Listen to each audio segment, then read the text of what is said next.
อนุบาลกับสาวครูภาษาลาวสาวครูเฒ่ากับสาวครูหนุ่มเด้อพี่น้องเด้อพ่อกันเด้ออ้ายบายหาหันเด้อเข้าเลยเลี้ยงเข้าเลยทำบ่ได้บริหารทำบ่ได้เด้อโอ้ยทำบ่ได้กับพี่เฮ็ดด้วยช่วยคอยเด้อปัดไว้ช่วยกันน้อยเห็นเข้าเลยเตะแข่งกันเด้อลบลงขึ้นเด้อ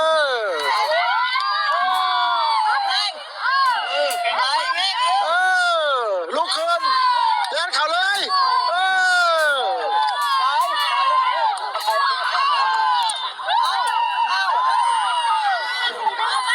เตะบานเด้อพี่น้องเตะบานต้องเตะบานทีมยิงขอกองเชียร์อนุบาลเนี่ยของกองเชียร์ภาษาลาวเนี่ย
เก้ากับตัวเต็งเบอร์18สีเหลืองกับตัวเต็งอีกตัว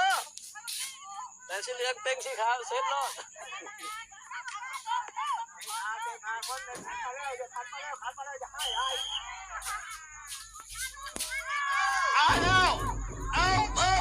เสร็จ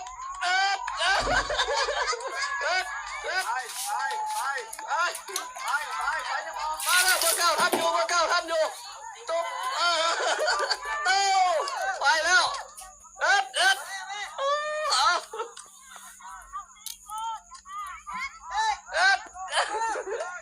ไปเลยได้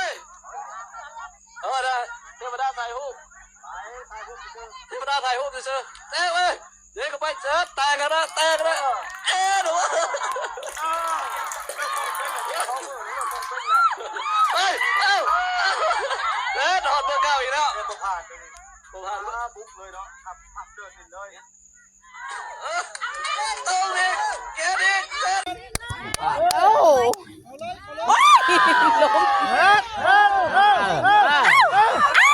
ตายอีกแล้วทันอยู่เปิดกันเลย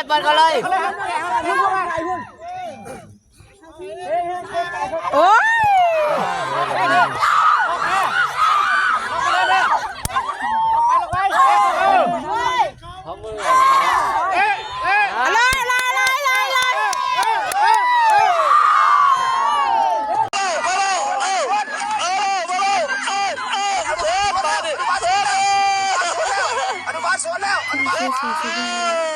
ได้กระลุ้นกับมา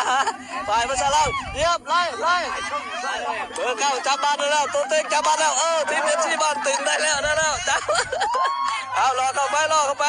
เกินยิงเข้าไปบ่ได้เพิ่งผ่านบ่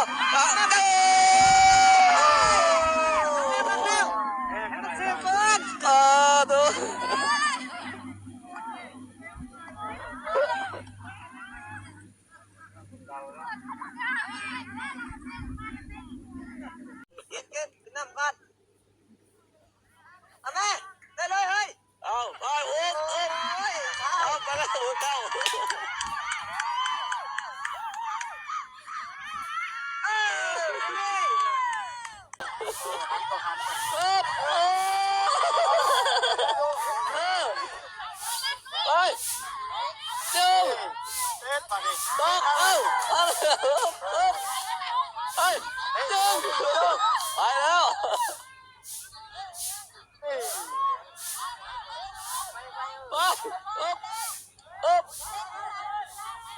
ไป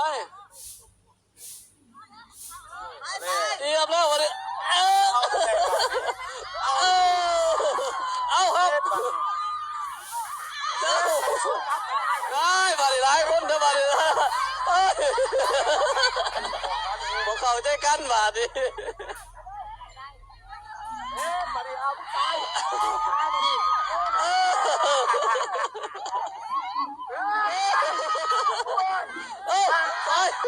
ตีนมันจะเพื่อนเลยที่มันเซฟบาร์เซฟบาร์ตุ้มไปเบอร์เก้าท่านอยู่เบอร์เก้าท่านอยู่ตายตายตายเข้าแท้ๆบาร์เจ้าเซฟบาร์เดี๋ยวบอกเซฟบาร์เซฟแต่แค่บาร์นี่เซฟแต่แค่บาร์นี่พอสลาวได้อยู่แล้วแม่แล้วเซฟตรงนี้มันคาอยู่ยังสู้สีอยู่สู้ดูบ้านสู้ยังอยู่ลุยดูบ้านลุยต่อบ้านเรื่องโอ้ยทุกคนนี่นะครับยังมาพี่อาจารย์เข้าไปยังไปเหลืองไปแดงไหนเลยเอาไปแดงไหนเลยจะไปไหนเอาดูบ้านได้บ้างเอ็มเป็นอะไรยิงลงไปแล้วเอาไม่ได้เลยนะเบียดลงไปนะสำหรับทีมพัสลาในบ้านบอหมายเลข10ปัจจุบันพัสลาได้บ้างสกัดมาได้จากทีมปัจจุบันเตะขึ้นมาหมายเลข10กับหมายเลข15ยังเบียดกันอยู่นะเปิดบ้านกันมาได้แล้วอาดูบ้านเตะขึ้นมาทีมพัสลายิงไปลอยจังไหนเบอร์เก้าทีมพัสลาส่งมาให้เบอร์10เปิดกันไปอาดูบ้านสกัดออกมาหมายเลข6หมายเลข10ของอาดูบ้านเตะอย่างเองหมายเลขก็จะล้มเจอนังหับเนาะนังหับโตน้อยๆเนาะเตะบ้านขึ้นมาเอามาดูกันแข่งขันเนาะ